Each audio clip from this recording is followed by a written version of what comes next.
1년 365일 가운데 가장 경건과 거룩을 이루어야 되는 그런 날입니다. 은혜 받고 가십시오.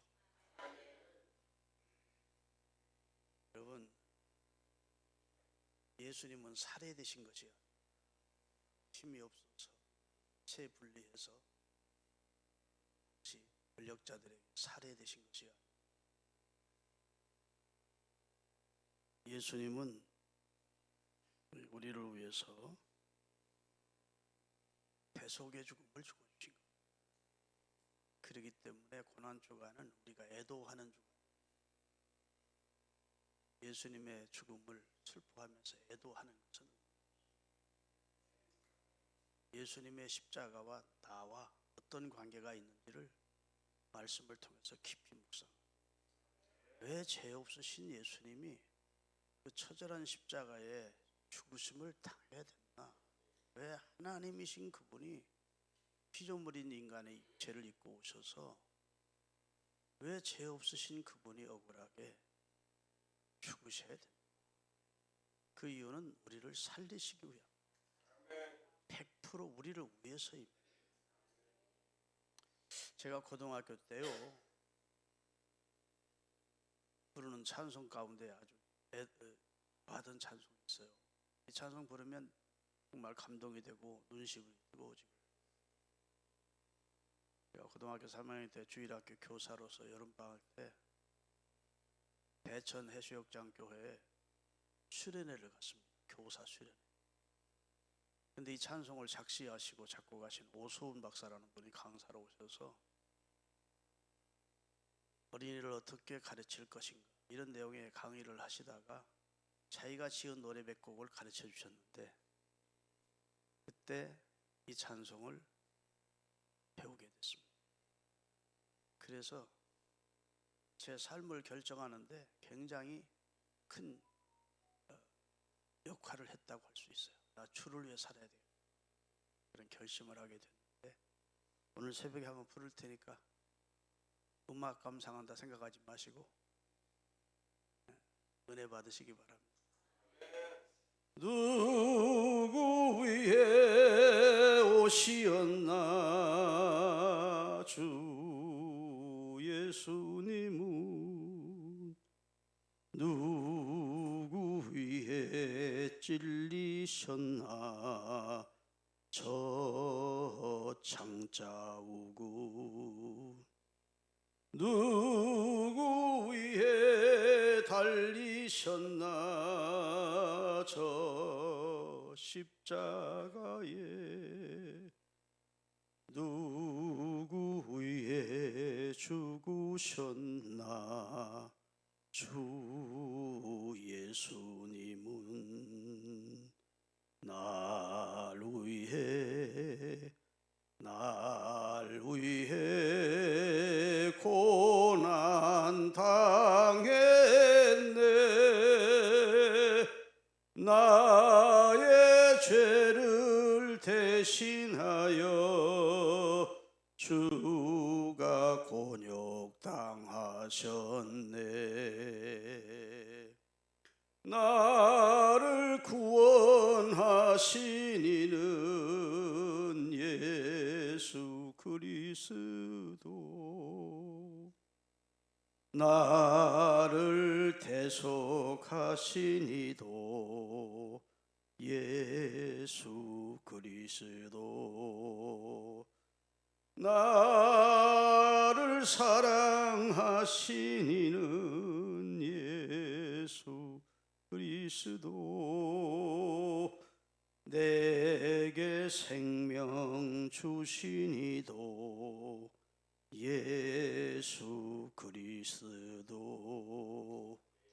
주 위해 나는 살리라. 나를 대속하신 주에 나는 살리라. 아멘. 이 찬송을 잊어버렸다가 진짜 머리를 쥐어 짜면서 가사를 다시 생각했어. 조금은 틀릴지도 몰라. 근데 이게 제 마음이었고 그때 주위에 살자. 그리고 신학 원서를 냈던 적이 있어요. 여러분, 오늘 우리 주님께서 십자가에서 실언을 하시는데 사헌까지가 어제 내용을 받았습니다. 그리고 예수님의 목마르다 다 이루었다. 그리고 오늘 아버지여 내 영혼을 아버지 손에 부탁하는 마지막 선언을 하신 후 분명하시는 내용인데, 지난 주일날 목마르다와 다 이루었다는 하나님의 말씀을 은혜를 받았습니다.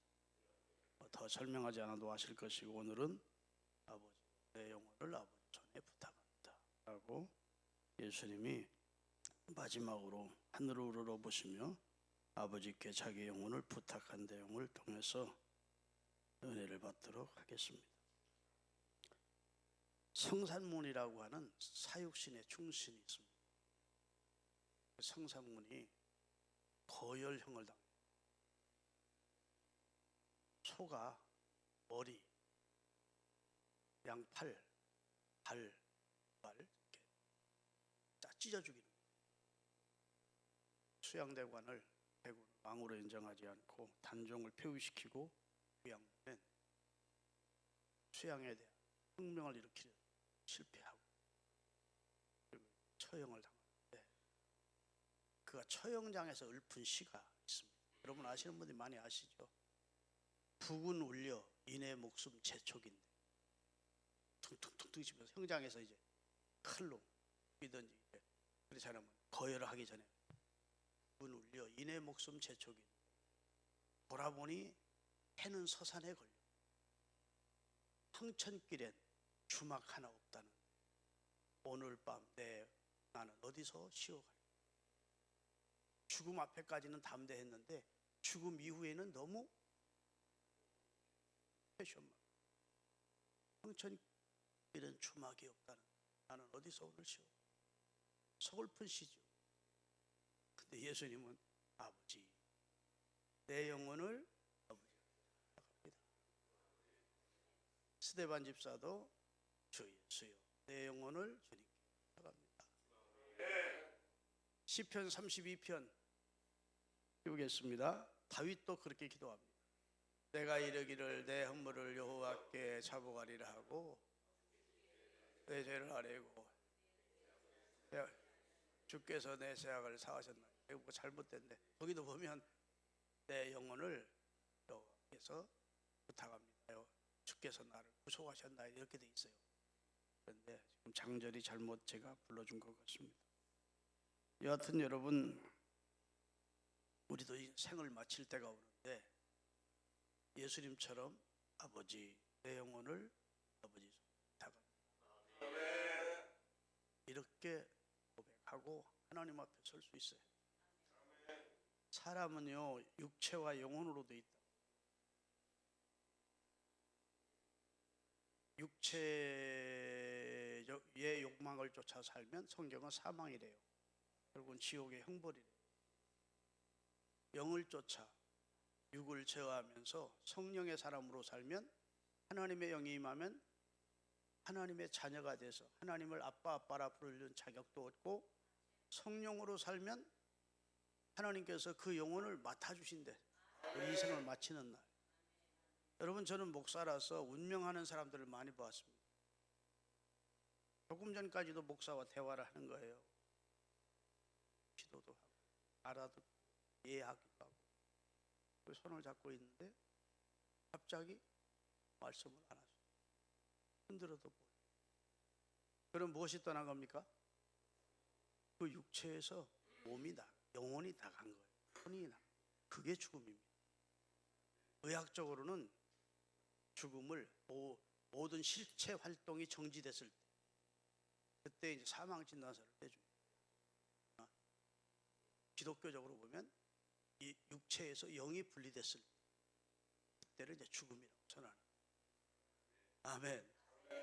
그래서 고린도후서 5장 1절에 보면 우리의 장막집이 무너지는 날이 온대. 다 같이 읽겠습니다. 만일 땅에 있는 우리의 육체라는 장막집이 무너지면 하나님께서 천국에 지어놓은 집 우리가 이사하는 겁니다. 죽음이 신학적으로 보면 간단한 거예요. 육체에 머물던 영이 육체에 머물던 영이 떠나면 몸이 그때부터는 차기 시작. 입관하려고 들어가서 만져보면 물론 냉동실에 있어서도 그렇지만 냉동실에 없었다고 하더라도 차세차입니다.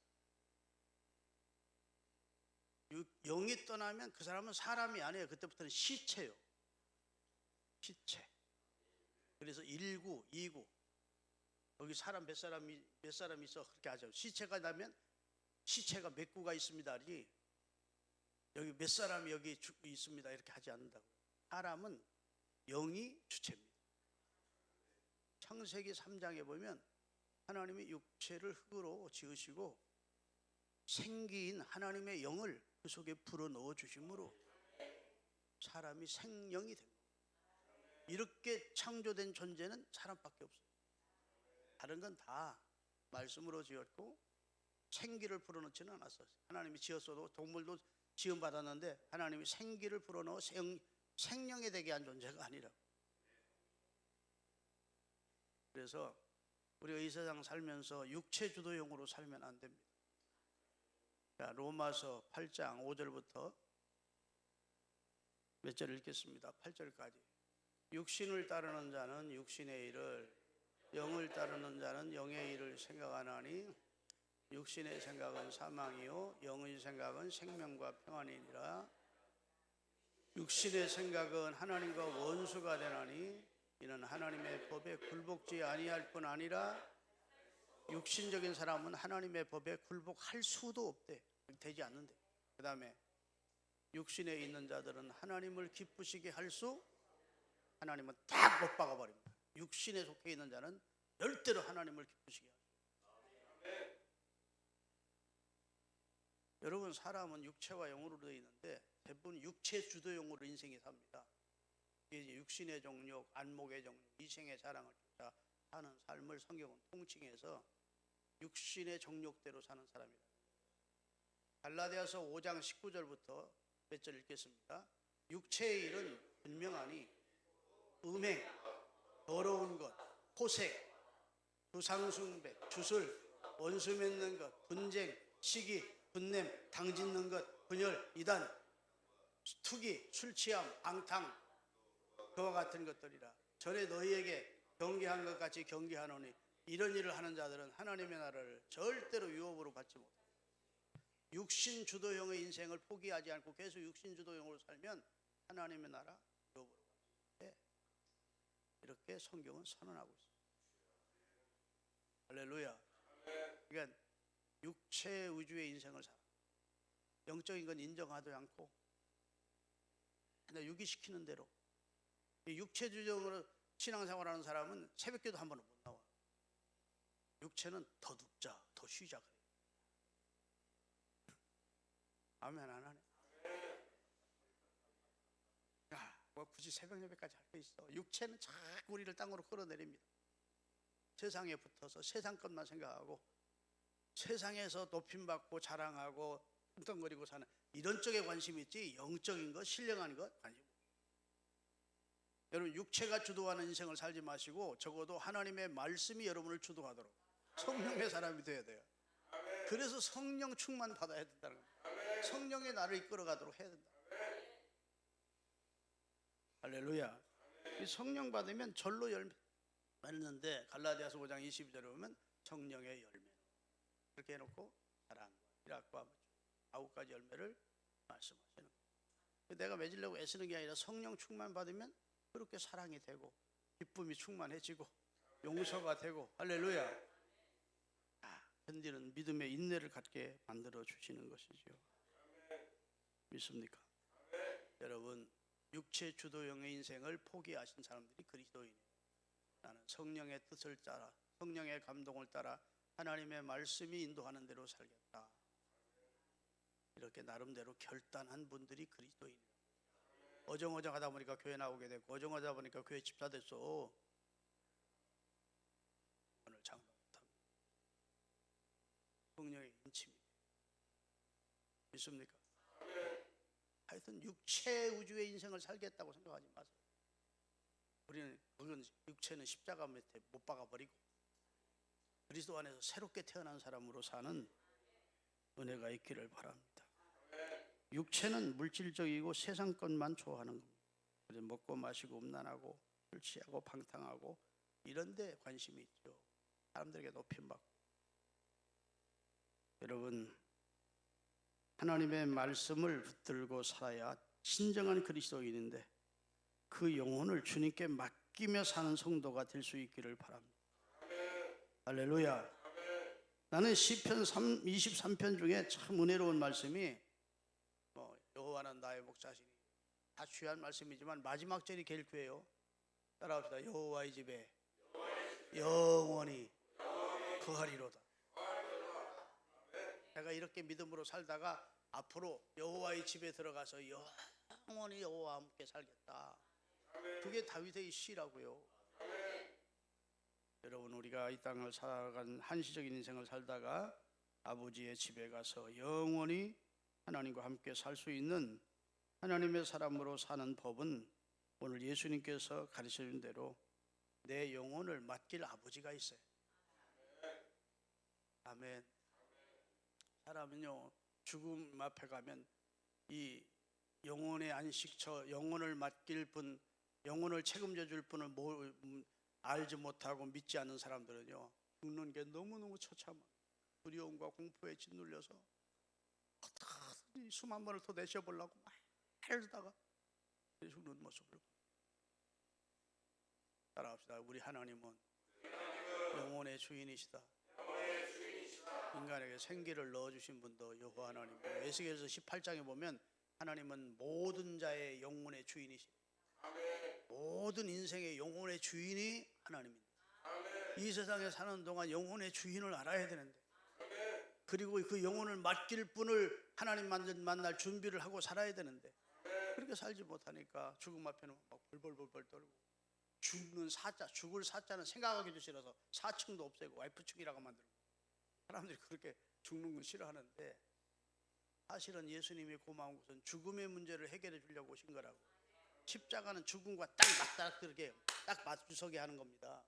죽음 앞에 딱 마주서서 왜 예수님이 죽어야 됐나, 그리고 십자가의 죽음과 내가 연계가 되도록 만들어 주시는 거예요. 아, 나 때문에 죽었구나. 나 살리려고 죽었구나. 내 영혼은 천국으로 인도하기 위해서 나를 위하여 나를 살리려고 죽으셨구나 하는 것까지 가야 십자가 신앙입니다. 그리고 우리가 살아가다가 주님 앞에 서는 확실한 믿음 가지고 살아서, 주여 하나아버지 내 영혼을 부탁합니다, 이러고 가는 건 얼마나 좋겠어요. 사도 바울은 디모데 후서 4장에 보면 내가 선한 싸움 싸우고 달려갈 길 마치고 믿음 지켰으니 이제 후로는 나를 위하여 하나님의 의의 멸류관을 예비되었다. 이게 얼마나 아름다운 인생의 결말을 하나님께 맡기고 하나님의 나라를 소망하고 그렇게 사는 믿음의 삶을 사는 것이 우리 믿음의 선배들인 줄로 믿습니다. 사랑하는 여러분, 여러분과 저의 죽을 영을 살리시려고 하나님은 대속자인 예수님을 보내시고, 그가 우리 죄를 처리해 주시고 집을 완료해 주시고, 아멘. 다 이루었다는 선언은 집을 완료했다는 선언. 우리는 파산 상태였다고, 영적으로 우리는 빚을 갚을 능력이 없었다고. 여러분, 우리가 하루하루 산다는 게 뭡니까? 엄밀히 말해서 죄만 더해가는 겁니다. 오직하면 불교의 승려였던 성철이라는 스님이 내 죄가 수미산 꼭대기보다 더 높고 많다고 그런 말을 했겠어요. 그 사람이 불교인이지만 깨달은 겁니다. 내 죄가, 불교인들은 성철 대단한 고승이고 아주 훌륭한 분이고 그렇게 알지만 내 죄가 나를 보니까 이 세상에는 없는 산이에요. 12만 킬로가 되는 높은 산이래. 불교의 경전에 나오는 산이에요. 그 산보다 더 높고 그 산보다 더 많대. 여러분, 우리가 살아가는 것이 죄만 쌓는 삶입니다. 인정하시면 아멘. 하루에 한 가지 죄를 짓는다. 1년 365번 죄를 짓는다. 10년을 짓는다. 3650번. 20년을 짓는다. 네?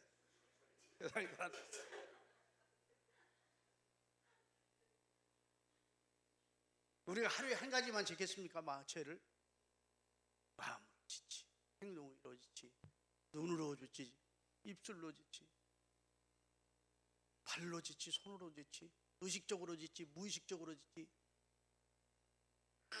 큰 죄도 짓지, 중간 죄도 짓지, 조그만 죄도 짓지. 살아가는 자체가 죄를 쌓는 우리요. 죄 가운데 태어나서 죄궁에 살며 죄짓다가 죄 가운데 죽으면 저주야. 이 문제를 어떻게 누가 해결해 줄 수가 없으니까 하나님의 아들이 와서 해결해 준 것 아닙니까? 창조자가 그 아픈 몸서리치는 아픔을 친히 경험하면서 나의 하나님, 나 왜 버리십니까 하면 고통을 겪습니다. 혓바닥, 혀가 입이 딱딱 붙으니까 그러면서 여러분과 저의 죄를 처리해 준 것 아닙니까? 생각해보면 얼마나 이 세상에 제일 되게 큰 은인이 누구입니까? 예수님이죠. 이 사실을 깨달은 분들이 다 영예, 권세, 돈, 이 세상의 모든 인기를 다 뒤로 하고 생명의 위험이 god고되어 있는 선교를 나가서 생명벌의 주를 위해서 하는 것 아닙니까? 그 은혜를 좀 보답하고 싶어서. 왜 그분들만 그렇게 감격해야 됩니까? 우리에게는 그런 감격이 없으면 우리가 문제인 겁니다.